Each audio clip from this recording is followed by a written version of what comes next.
ai tun da na ganka a TV. To kuma hajiya dai kina gani na a TV, he kice kina so na ki kalli kalata, ai ke ba kalan mata ta bace. Wallahi tun da na ganka a TV na ga kayi min. To da nayi miki hajiya, ai ni kuma ba na son ki. Aure nake son ni. To aure hajiya gidana ko mota babu, kuma ke yanzu kalan mata yan siyasa ki. Ke ashe da yan siyasa.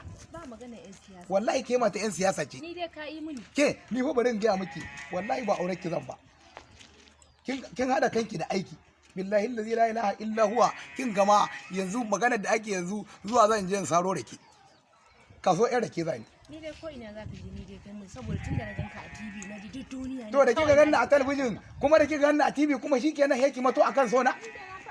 To ba na son ki, ni kar ki zo ki hada mun gwara ma a garin nan a zo a ci ubana la'ada waje, ni ba girki ba a zo a girka ni ba girki ba dumaman safa ban zo ana ni unguwan nan ma barin ta za kar ki ja mun tsiya, ke kala yan siyasa ce, ni ko ba dan siyasa bane, baba na gertai ne.